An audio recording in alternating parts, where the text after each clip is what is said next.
Ki te whare I tūnei, te papu I takoto nei, nā rangatira hoki tēnā koutou, he mihi kauana ki te mana whenua o tēnei rohi, ki a koutou me a koutou uri e muri aki nei tēnā koutou.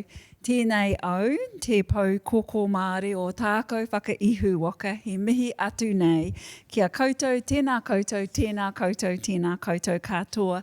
So I'm Jacinta Ruru, Deputy Vice-Chancellor Māori here at the University of Otago. And so on behalf of the senior leadership team, I welcome you all here this evening for this very special event to mark and celebrate the promotion of Professor Shyamal Das to our highest academic position, he mihi nunui kia koe. I acknowledge all our colleagues, visitors and those here in person and those online this evening who are here to celebrate all you have achieved in your career to this point. And as the first, I believe, as the first Bangladeshi-born staff member to be appointed as professor here at Otago, I really wish to acknowledge this milestone. So this is a really special occasion for you and your family, and I especially acknowledge your wife and your two daughters who are sitting here with us and your family members overseas who are joining us online this evening. I believe your parents and your sisters and their families are with us online from Melbourne and Bangladesh. Also online are your wife's parents, so your mother and your father-in-law and their families also beaming in from Bangladesh. So the significance of your work is a testament to many who are here in person and online.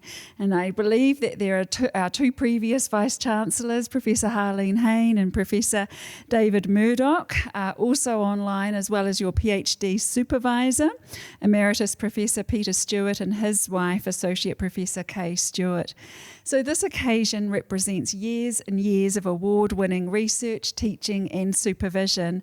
And as a pharmaceutical scientist with expertise in drug formulation and delivery, you have contributed enormously to new knowledge in this country and internationally. And one of the roles of a university is to help positively transform society. And your work, especially for leading the voluntary production of hand sanitizer during COVID-19 lockdown, is exemplary and deservedly won you a Kiwibank Local Hero Award. So I'm now going to hand over to Professor Bruce Russell, Acting Dean of the School of Pharmacy, to more fully introduce you. A warm welcome to you all this evening. Tēnā koutou, tēnā koutou, tēnā koutou katoa.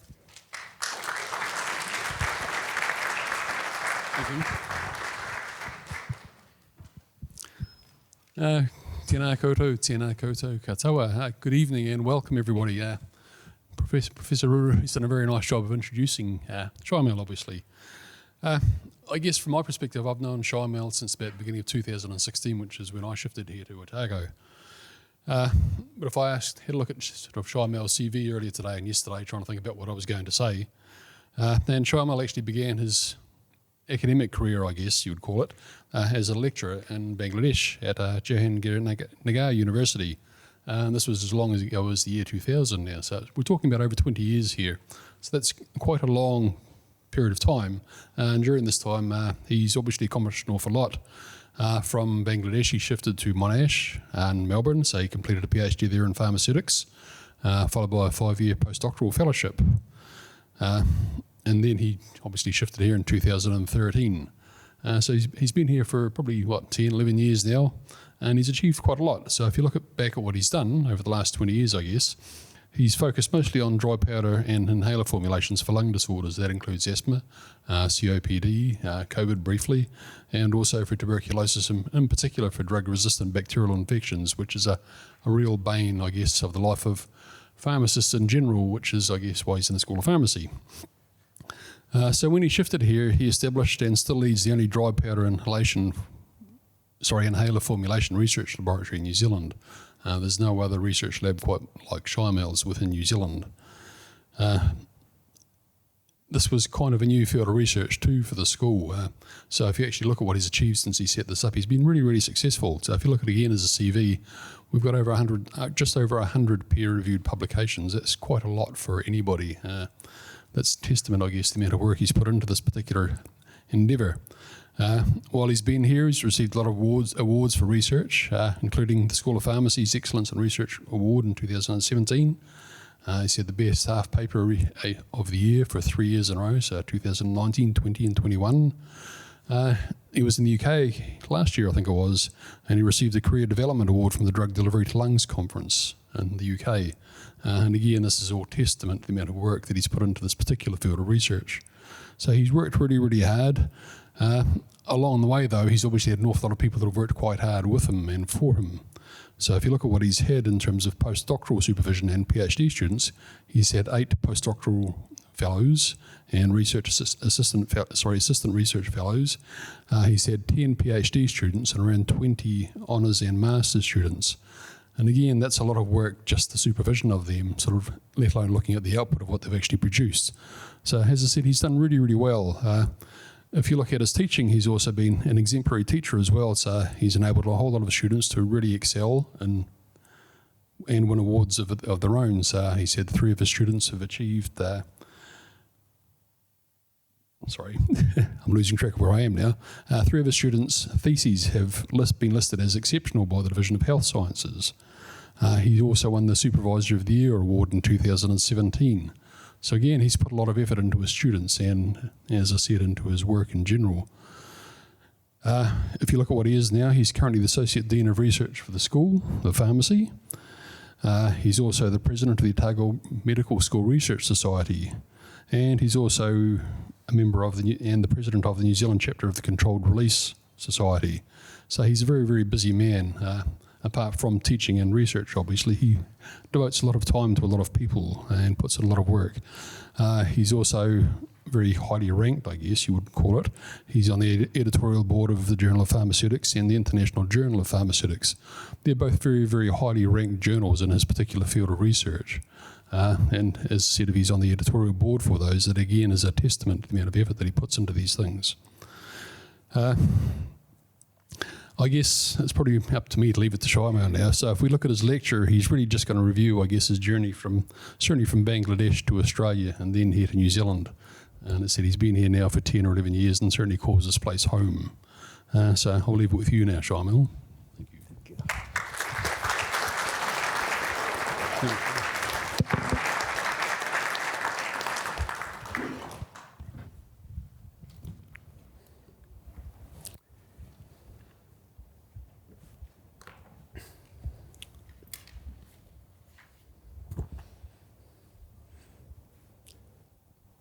Kia ora koutou, ko Himalaya ti maunga, ko Padma ti awa, ko Bay of Bengal ti moana. No Bangladesh aho, kei oti poti, aho eno ho ana, ko Shyamal dash tako ingwa, tena koto, tena tato katua. Good evening, and adab, and namaskar. Thank you, Professor Jacinta Ruru, for hosting my IPL. Thank you, Professor Bruce Russell, for this nice introduction. And special thanks to all the professors, Professor Helen Nicholson, Professor Stuart Brock, Professor Richard Blakey, and Professor Megan Givens. I'm so lucky to have you here today, and I'm also lucky that two former Vice Chancellors, Professor Helen Nicholson, Professor Harlan Hain, and Professor David Murdoch are online. Thank you to all who will be also watching this video in the future. Tonight, I'll share my personal journey. Particularly, I'll share my research on dry powder inhalers. I'll talk a little bit of teaching and a bit of service. So, where am I from? Well, many of you know the Southeast Asian country Bangladesh because of cricket. Dhaka is the capital city of Bangladesh. I was born in Gazipur, which is very close to Dhaka city. I lived in Bangladesh for over 3 decades, where Bangla is the first language. And then lived in Australia for 9 years. And in the last 11 years, I'm in New Zealand. So I have got a completely international accent, which you may need a little bit more attention tonight. And I believe it has increased the diversity for this university. So my family, well, my dad was a teacher. And he's highly respected by students and the community. Watching him very closely, I dreamed to be a teacher. And my two sisters, she lives in Dhaka, and the other sister lives in Melbourne. The school system in Bangladesh was very competitive, even from primary school. And my mom always ensured that we were best prepared for the school. And I secured first position in the class always, and I received scholarships throughout my school studies. Pharmacy was one of the top choice subjects for science students at that time.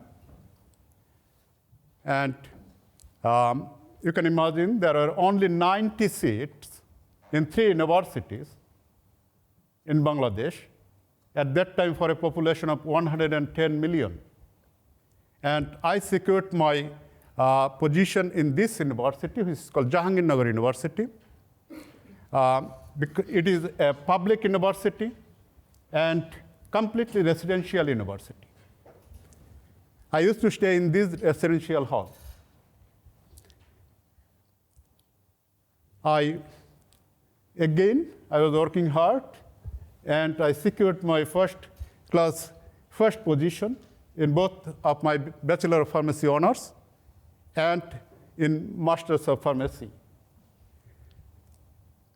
But to complete this degree, we had to spend 9 years.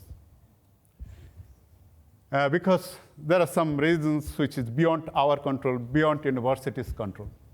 So what else I did? Well, I was appointed by a coaching center to teach students who were preparing for the university admission test.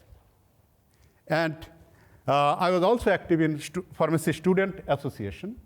And in 1998, I was the only student member in a delegate from Bangladesh to observe hospital pharmacy system in Singapore with an invitation from Commonwealth Pharmaceutical Society. I was very active for social service during that time, and I was involved in Rotary Club and also Gazipur District Student Welfare Organization as secretary and president. So social service started from my student life. While I was waiting for master's results, I started job in the pharmaceutical industry. But teaching is what I'm passionate about. So after my result was out, at the first opportunity, I started as a lecturer in pharmacy at Jahangirnagar University. And that was 18 July 2000, just 24 years gone last week. During this time, I taught almost all different subjects because I never said no to teach anything, whichever was given to me, because I love teaching, so I did it. About research, well, what I did, when I was a student, there was a tragedy in Bangladesh due to consumption of substandard paracetamol. That triggered me. And even during my master's, I did voluntary research on the substandard medicines in Bangladesh. And I continued that until I started my PhD. And I published around 8 papers during that time. I was also active, and I tried to contribute and try to remain as a good citizen wherever I work. So I used to do a lot of university-wide service, like as a house tutor for a residential hall, and also as an assistant proctor. These are very time-consuming jobs. And professionally, I also served the Bangladesh Pharmaceutical Society as a social service secretary.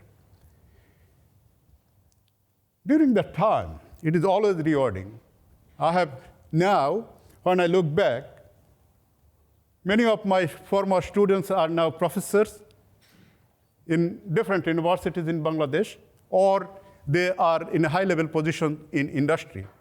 So whenever I go back to Bangladesh, even for a holiday, I'm often asked to give presentations for the students and how they can come to New Zealand or how about higher studies. True thing, the last holiday, I went for a holiday in Bangladesh, but I gave 6 presentations in different universities and industries. Well, I married Shubhra. Shubhra is here. I married Shubhra, and she was a final year honor student. And we used to live this university residence. These are university residents on the 3rd floor here. Soon after our first, and what happened, Shubhra completed her honors and masters, but in both, she again stood first class first in her Bachelor of Science honors and also her MSc examination, even after marriage. Good. So once we got soon after our first daughter was born, we got a letter. I got a letter from Monash University to do my PhD. It's a scholarship offer letter. So the problem happened. Shubhra got a job. Shubhra was offered a lecturer position at Jahangir University. So he decided, okay, you continue as a lecturer, and I'm going alone, and you come later. So I came alone to Melbourne, and Professor Peter Stewart was my supervisor. He was the head of Department of Pharmaceutics since 1992, and also the deputy dean of the faculty. Both Peter and his wife, his Associate Professor K. Stewart, both are listening online from Gold Coast. Thank you, Peter and Kay, for your all support and trust in me. I was also co-supervised by Dr. Ian Larson, who is currently the Director of Learning and Teaching at Monash University's Pharmacy faculty. And Professor Paul Young, he's from Sydney University. And I traveled several times to Sydney University during my studentship to do research. Coming to dry powder inhalers. So that's the dry powder inhalers like that. And here you can see. So dry powder inhaler devices deliver drugs to the lung. When you inhale like that, it goes to the lung. Normally, the drugs are stored inside the device for this particular device, like this one or this one. Or the drugs are dispensed in capsule, and you put in the capsule in the device, and then you inhale. After inhalation, the particles, which are 1 to 5 micron size, only those particles can go to your deep lung, where you want, because for asthma, you want the drugs to be here. So formulators normally keep drugs produce this sort of drug by micronization technique. The problem of these tiny particles, they're highly sticky. They cannot stay alone. So whenever you produce that sort of micron-sized particles, they become lump and agglomerate. So what we expect? We expect when you inhale, when it is going from mouth to lung, they will be breaking down to individual particles, so that only the individual particles go to the deep lung. So there is a science here, how you can make this lump, how you can break this lump, so that individual particles are again going, you are going from mouth to trachea, and then ultimately only the individual particles so that they can go to the lung. Well, the best way you can do micronization, only 5% you can get into that level. So it doesn't work. So during that time when I started, just 1 or 2 years before, this concept came. They deliberately add lactose in the formulation to decrease this stickiness. You will be surprised to know, in an asthma inhaler, only up to 5% is drug, and all are lactose, like a 95% lactose. Even the best formulation like that, we get only 10 to 15% drug delivered to the deep lung. That's the situation when I started. The other problem, this humidity. You put the inhaler in your home or wherever you use in the different parts of the world, the humidity varies. The humidity are different. My project was to investigate the influence of this humidity on the dry powder inhaler performance. Well, I prepared different composition. I prepared a number of formulations with different compositions and stored them at different humidities, ranging from completely dry, which is 0% relative humidity, to an extremely humid, like a 95% relative humidity. And I monitored the lung delivery for 18 months. The good news is, all the inhalers, all the compositions were okay up to 55% relative humidity, so not a problem. But only when it is 75% relative humidity, some formulation starts like a lung delivery is affected. And one of the best formulation actually, the lung delivery was affected within 8 weeks, significantly affected.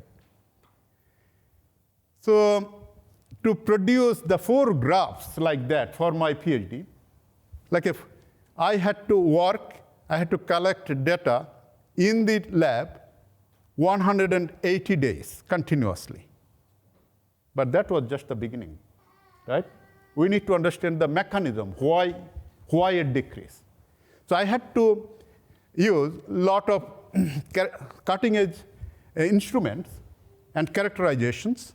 Finally, we found that, okay, the fine lactose, they are actually producing these solid bridges. So the lump becomes stronger, and they don't break down. So it prevents the drug to go to the deep lung.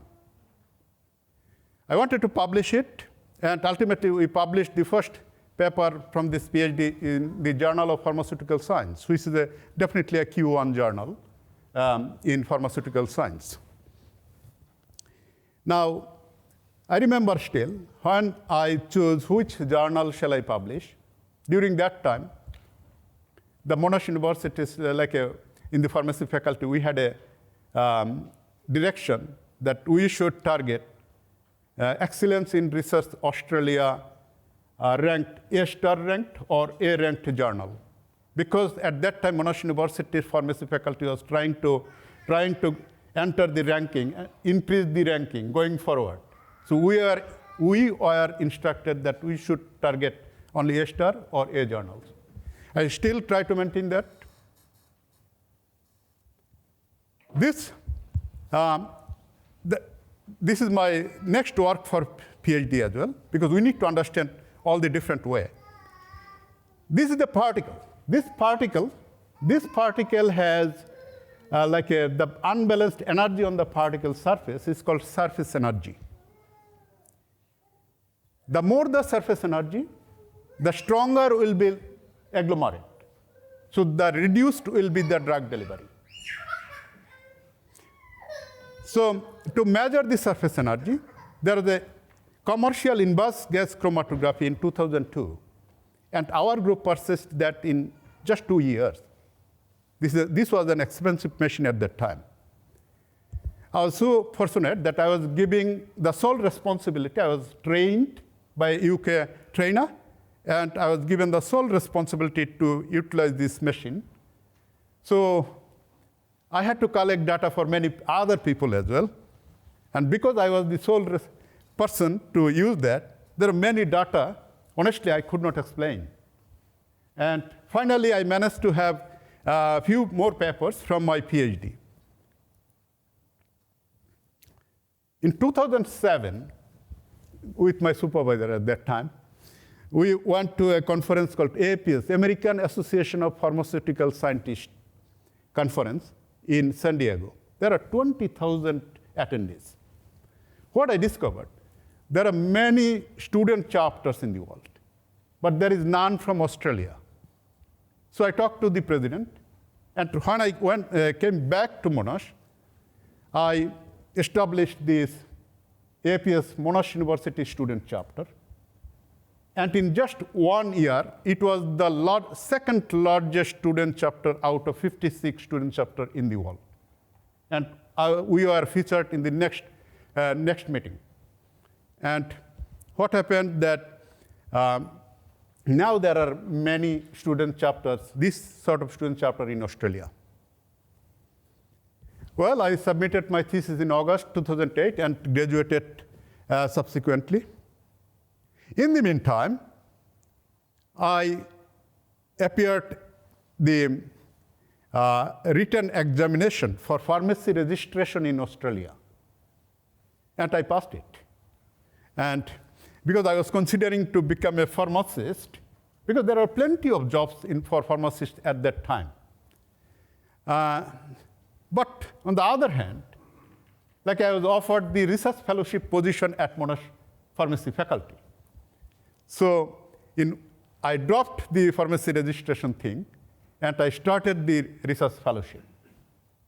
And my wife, Shubhra, was also offered 3 scholarships from 3 universities to do PhD at the same year, and she accepted the one from Monash University's pharmacy faculty to do research on vaccine delivery.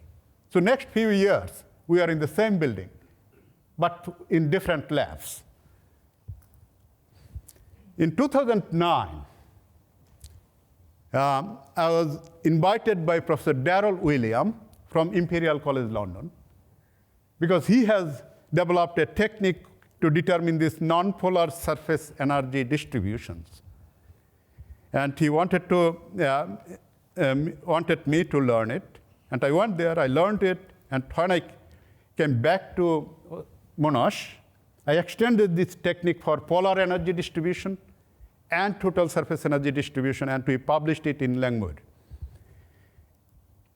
Next few years, I also applied this technique for characterizing or understanding different pharmaceutical processes, like mixing, mailing, whatever is used, dissolution. This has opened the avenue for co-supervision with many world experts, or collaboration, and also grants from industries. So these are the people who I worked at that time. They are now at different universities. I was also invited by this University College London, Professor Simon Gaisford. Simon became the head of pharmaceutics after that. So I worked there in 2011 and also 2012 as a visiting researcher. And I was invited for many conferences, including this one, which was in Parma, and I was the junior-most speaker there. Well, so why do we learn all this powder characterization technique? While I was doing that, I learned a lot of powder characterization technique, which is not for inhaler, understanding powder behavior. Because powder is the starting material. You can see, I can apply this now for all the other solid dosage forms if I want. Because from powder, you can prepare tablets, you can prepare capsule, you can prepare dry syrup, you can prepare these creams or injection, syrup, so you can do all. During this time, during my time 9 years at Monash University, I very closely observed how they were changing policies to go upward. And they were successful. In 2012, they became the first time they became the top 10 pharmacy schools in the world. And probably because I left, they scored in second or first after that. Well, it was enough, 9 years at Monash University. So Shubhra was my wife was about to finish her PhD. So we are looking for a job, permanent academic position. At that time, there was a circular from Otago University, and I was interviewed. But again, a miracle happened. Like my second daughter was born just a week before the interview. So I thought, it is a time that I have to change the country again. So what happened, I got Professor Steve Duffel telephoned me that he offered me the senior lecturer position at Otago University. I was so excited, and I don't know, it's a mixed feeling. Thank you, Steve. And my Shubhra's parents were there in Melbourne at that time. This man always loves professors because all his daughters and daughters' husbands are professors. So he was very excited that one day I can be a professor. He's now 85, and I'm lucky that he heard that I'm a professor now. So we decided to leave Melbourne just 1 week after Shubhra's graduation. So in the first week of July, we just flew across the days, and we are in Melbourne for the first time. Next morning, we were in Alhambra Lodge, but next morning we were excited because of the snowy welcome. It was very cold for us, but we were excited. And many Bangladeshi families, senior families, helped us because we had a small kid. Socially, they helped us during that time. In 2 weeks' time, I rented a house in Apoho. Within a few days, I found a next-door neighbor, a kind-hearted man. He's Dr. David Clark. Thank you, David, for this friendship over the years. Now in the school, coming to school, well, the School of Pharmacy. School of Pharmacy. Why I was convinced? I talked to my supervisor. He was so happy. He encouraged me to join the School of Pharmacy because at the time, even now, Universities of Otago's School of Pharmacy is one of the few universities in Australia and New Zealand which is very strong in pharmaceutical science. So even in the last QS ranking, University of Otago Pharmacy was number 6 among the 22 pharmacy schools in Australia and New Zealand. It has excellent facilities for pharmaceutical science. But what I found, there is a gap of research on dry powder inhalers in not only School of Pharmacy, in the University of Otago, in New Zealand. And the instruments I have used in Monash or in Sydney universities, some of the key instruments are missing. So I decided, I was considering to switch my research area. It's easy life. So at that time, I went to talk to Professor Ian Tucker, who has been my mentor in the University of Otago. As mentioned, Ian is on holiday in Australia, but he is listening online. Thank you, Ian, for your excellent supervision, mentoring. I have learned a lot of things about research, about administration, about Dunedin from Ian. So Ian convinced me that I should take this opportunity, I should take this challenge and make it as an opportunity. So, well, I will be developing dry powder inhalers in Otago and also in New Zealand. So because these asthma and COPD I did, and my supervisors were doing this, I thought I'm going to do a new one for lung infections, particularly TB. Why TB or why lung infections? Well, annually, 1.5 billion people die of TB. That's more than 1 billion people, right? And 2 billion people now, today, have this bacteria. They are carrying this bacteria. 1 in 3 people in the world carrying this bacteria. This bacteria can turn to active TB anytime. Now, what is the current treatment? We give tablets or capsules or injections. And those are like that. They are not targeting, because those tablets goes to all over the body. But we need those medicine in the lung, because TB germs in the lung. Only 2 to 4% of the drug goes to the lung, which is insufficient to kill the microorganism, leading to either treatment failure or drug resistance. So drug resistance is a big problem, because you need to take 16 to 20 tablets per day and 2 to 4 injections, like 2 to 3 years. Almost, roughly calculation, 22,000 tablet and 3,000 injection for treating a drug-resistant TB. So I thought, no, forget that. I will be delivering drugs by inhalation. And that's the best choice for any lung disease. You give by inhalation, because you are directly giving drugs to the lung, the location of disease. In that way, you can ensure higher concentration at lower drugs than tablet or capsule. You can have less side effects in other organs, and you can have a very quick action. People who use asthma inhaler, click, within seconds you feel better. So action is quicker, and it is more effective. So for any lung disease, think about inhaled delivery. Well, as I mentioned before, asthma inhalers, the dose, maximum 0.5 milligram.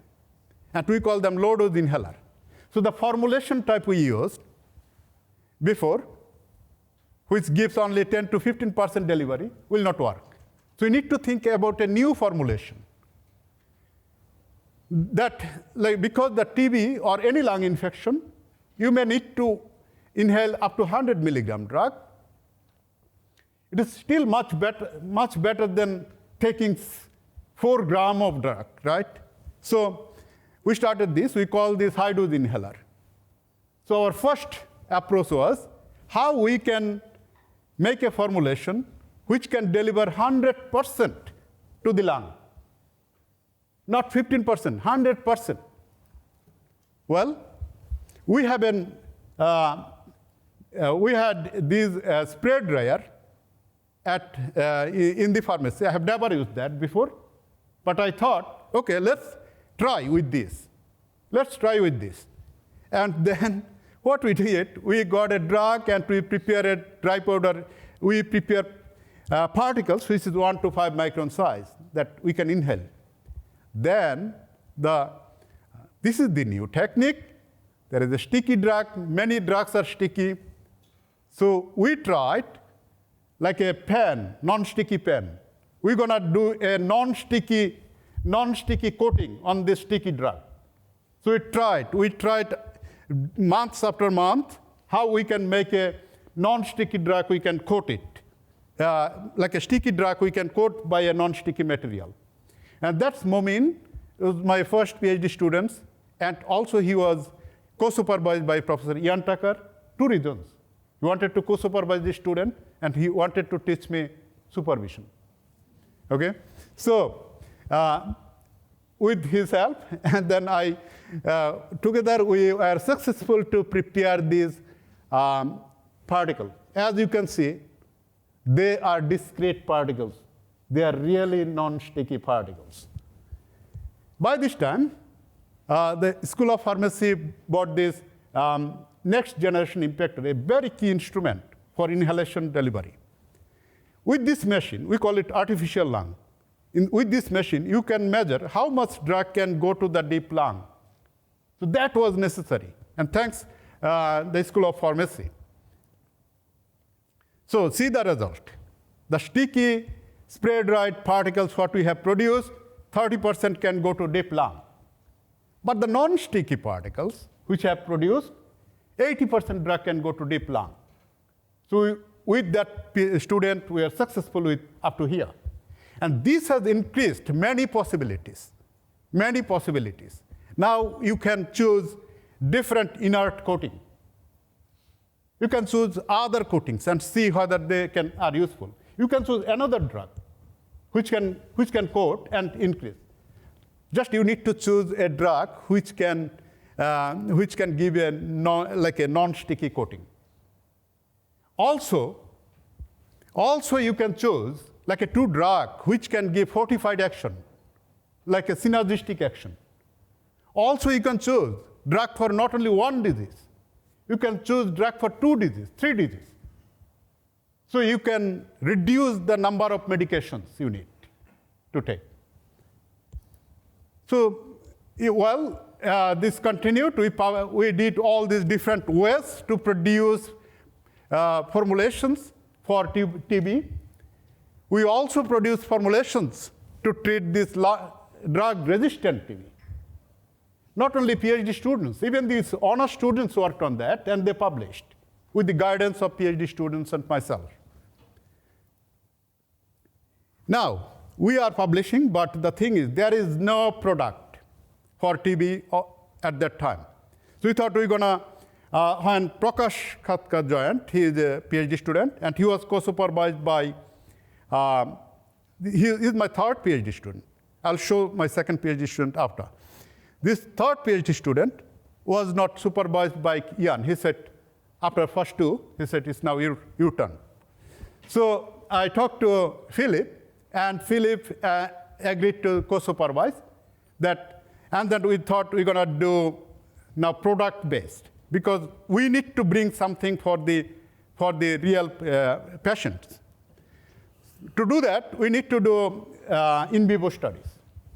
So what we did in vivo studies, like animal studies, with this Prakash did, and Associate Professor Rajesh Katare helped during that time.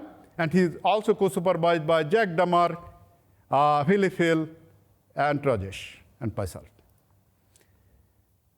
After that, now the real time for clinical translation. Now we need to do clinical studies. And it was like a Jack, because I cannot do clinical studies directly, I can produce the formulation. So Jack Damar and Philip Hill, they are doing the clinical studies. We are working on formulation. So this TB project has a lot of impact. It has potential to save millions of people. The only thing is, millions of people are affected, and mostly are from 3rd world countries. So the pharmaceutical industries are not that very interested to invest on that. They don't find money for that. So it is required for people like us, people like you, to look after those people who we really want to help the mankind. So yes, this project has given me funding from locally and also from HRC, but and I was invited by all the international conferences, including this respiratory drug delivery conference, which is the premier conference for inhaled delivery. We have got local and international collaborations for that. Let's take a break and have learn a little bit more science here.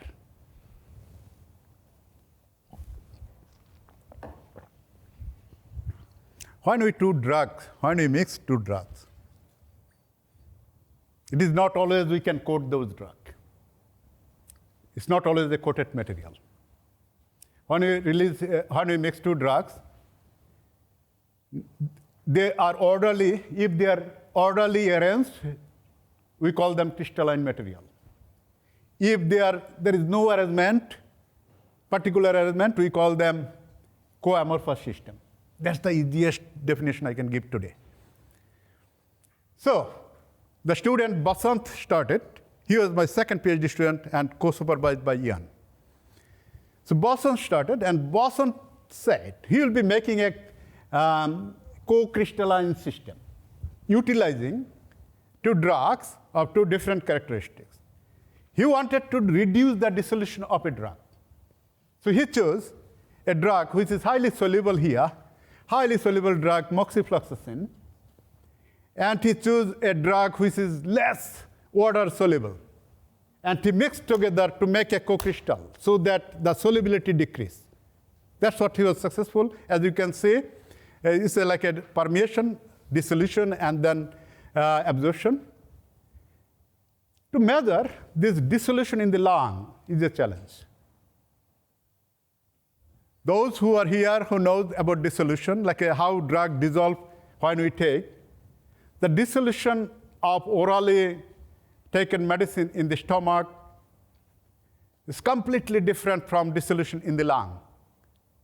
Because in stomach, we do, it's for 50 years, we do by 1 liter of fluid. But in lung, there is only probably 50 microliter fluid spread over 100 square meter of surface. And, well, we have a fantastic engineer, Kevin, in this school. And Kevin helped us to prepare this custom-made dissolution apparatus through which we can now use only 50 microliter of fluid. You know microliter is a thousandth of a milliliter. So 50 microliter of fluid with this machine, and we can measure the dissolution.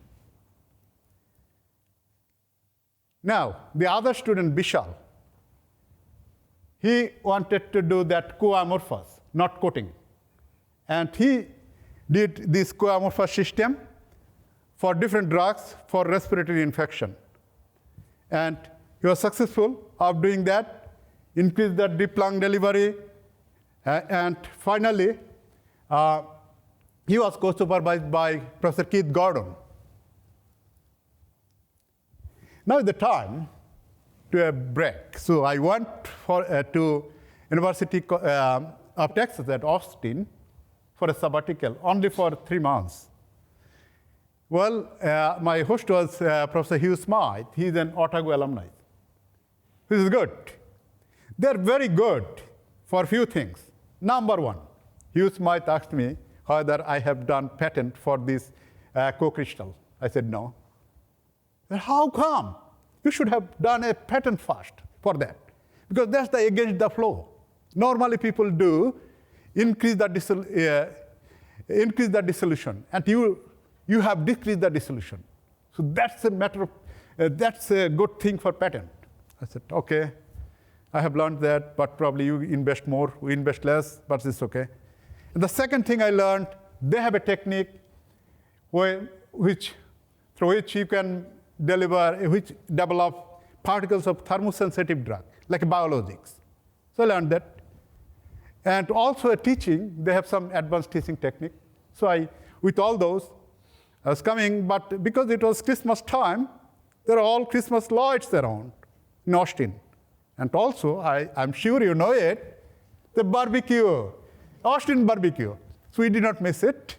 And after that, just 1 week before the first case in New Zealand, I was here, luckily, in Dunedin. I came back. Now COVID started. So many people at that time understood, okay, it's COVID, it's a lung delivery, a lung disease, so we need to have something on lung delivery. And many people contacted me from industry or academia, but it's a lockdown. And I need a biologist to work in Professor Miguel Matthew. And he has so many projects. And then finally he agreed, and Tushar Shah was a PhD student, and Tushar worked on that, and we developed few formulations for that. But by this time we developed formulations, Walt has gone further. Okay? However, some of our formulations have synergistic effect, and we did it with the help of Professor Miguel Matthew. Now we are moving to other respiratory infections. And we are moving for COPD now. We are moving for comorbidities, like a COPD and lung infection together. If we can, because many of the COPD patients, if they get lung infection, we can develop a formulations which can treat both together, right? And also the other thing I learned, biologics. So Rishi Shah was a PhD student. He is co-supervised by Associate Professor Rajesh Katare and Associate Professor Greg Waka. So from Rajesh Katare, we got microRNA. We thought, okay, because RNA is the big thing during COVID time, so we're going to try. Now this microRNA, we are trying as nanoparticle for COPD, and utilizing that spray freeze drying technique, we are making microparticles of biologics. This has opened as an area that we can now work with the thermosensitive molecule. Probably you have heard that cannabis is a good thing in many countries. Like it's increasingly becoming popular. I can tell you, I went to Amsterdam and I was smelling cannabis on the street, okay? So, cannabis has a high effect. But its constituents like a cannabidiol, which is very active against asthma and COPD, but it doesn't have high effect. But it has some formulation problem. It is very poorly water soluble. So student Kamal is a PhD student. She was very interested.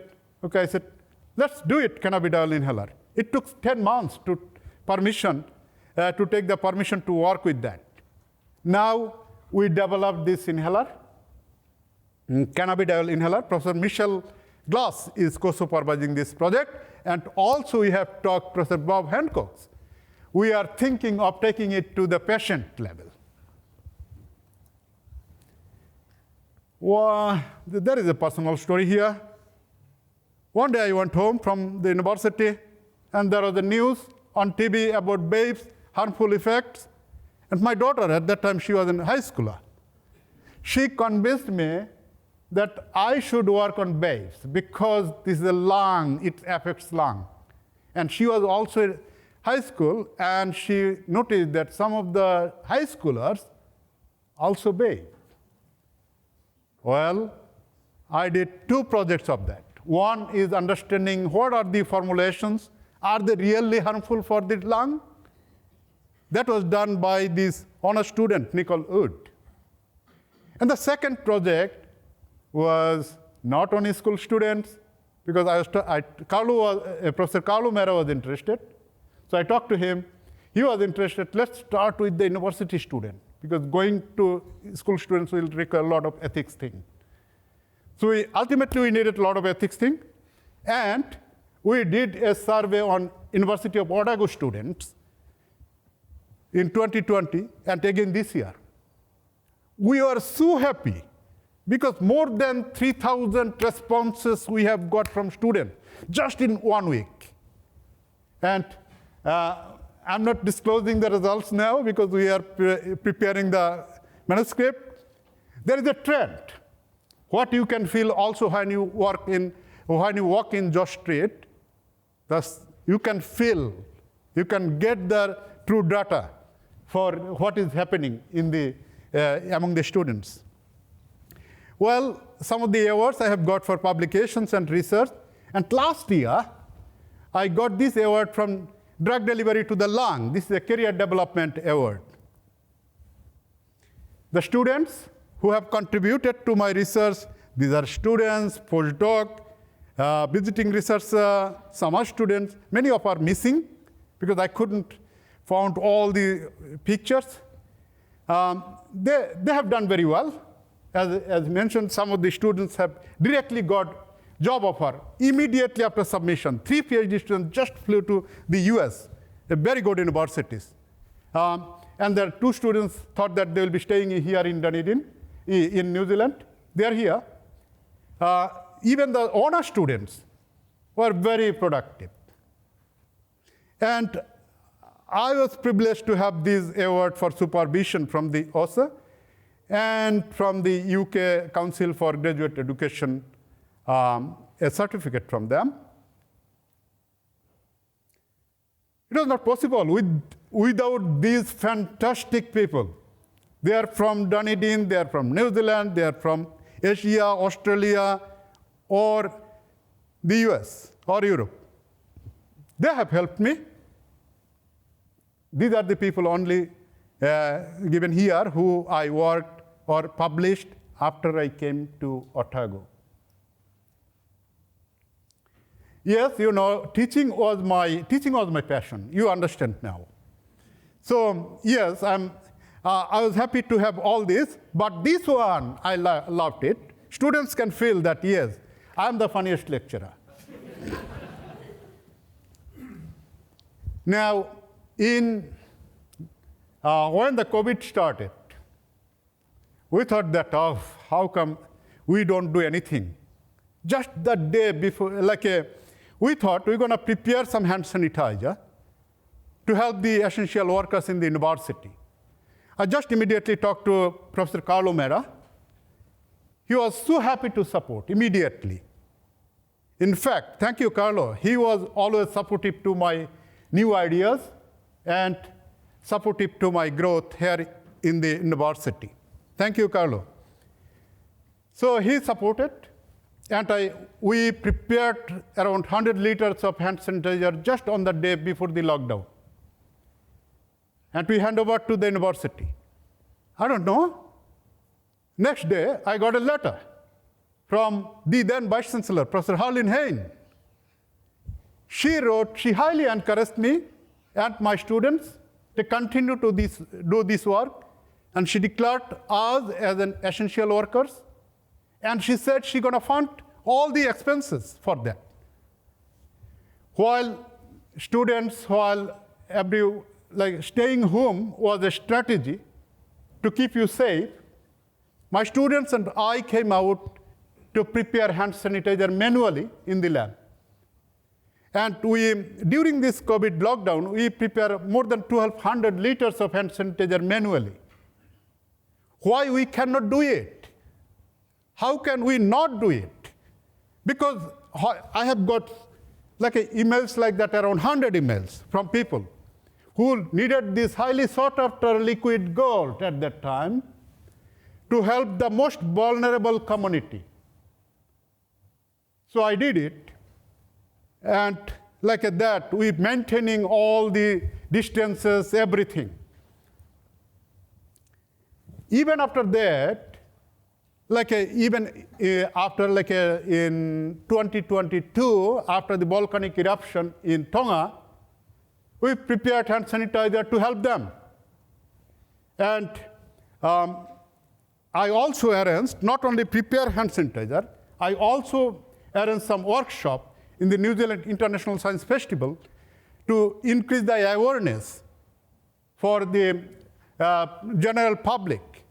And during that time, I also did some workshop for inhaler use.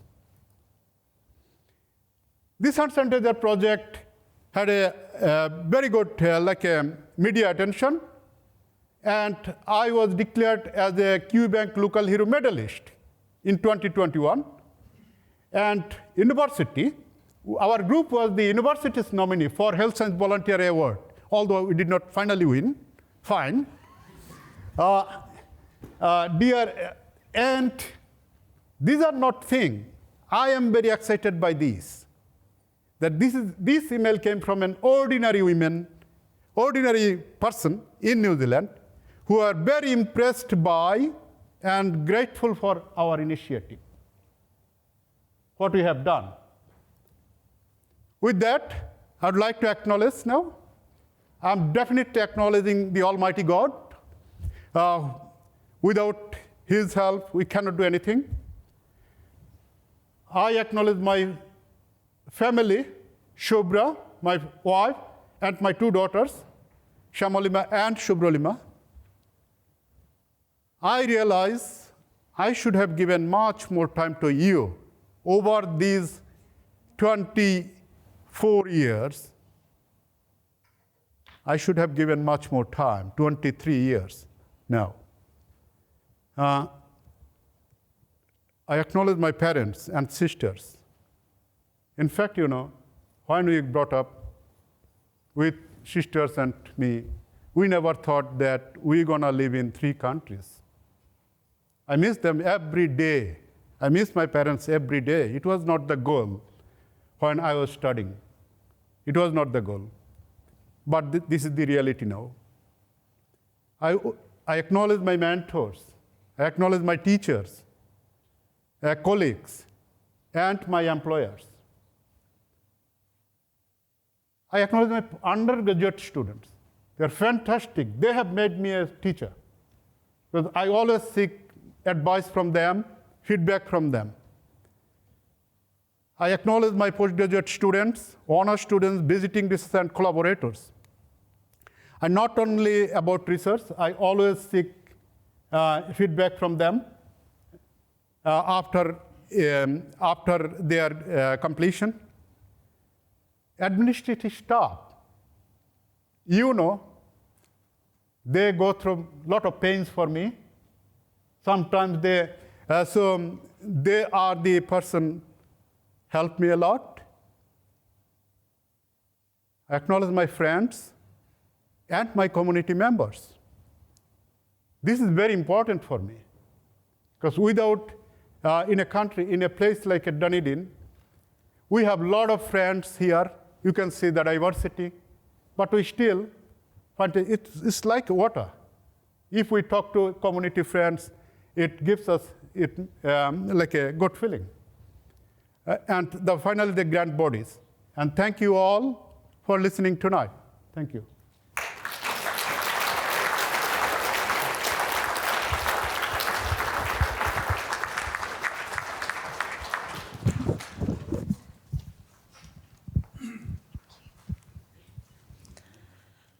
Tēnā koutou katoa. For those of you who don't know me, I'm a recently retired professor.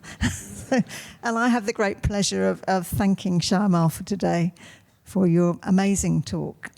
I think we can all understand why you win so many teaching awards. You've given us an amazing lecture with both content and great delivery, so thank you. And I guess delivery is quite relevant for what you do.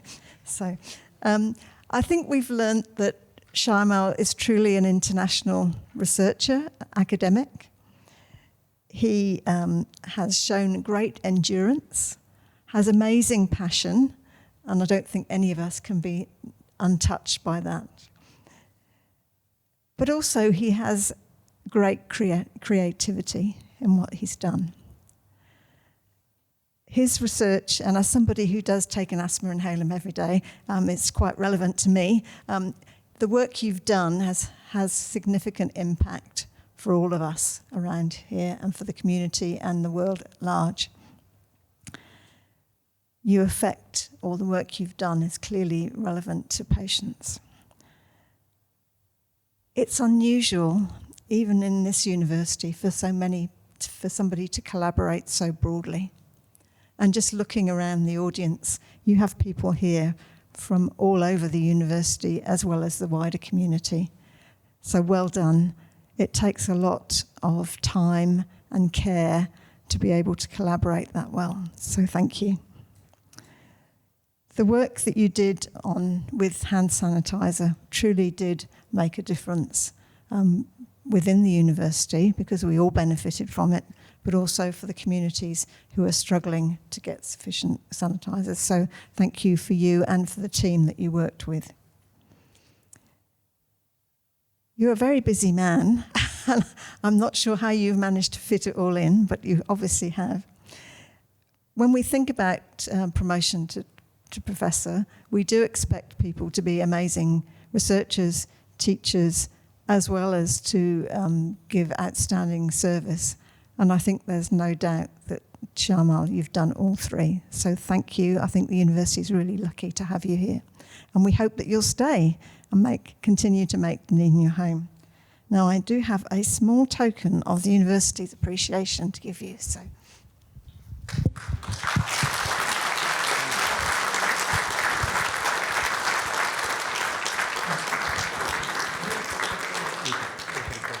Yeah. And oh, good. Done? Yeah. Do you want to try again? Great. And then just to finish off this evening, I'm going to hand over to the Pro Vice Chancellor of Health Sciences, Megan Giddens. Thanks, Helen. So it is my pleasure just to finish us off tonight and to again say thank you. And I think we've all learnt a lot and understand a lot more about the delivery of drugs and the contribution you've made to the profession and the changes that happen around as a result of that. So thank you. I'm going to welcome you all now to join us in the staff club for some drinks and food to celebrate Shyamal's promotion to Professor. So thank you all and look forward to seeing you soon.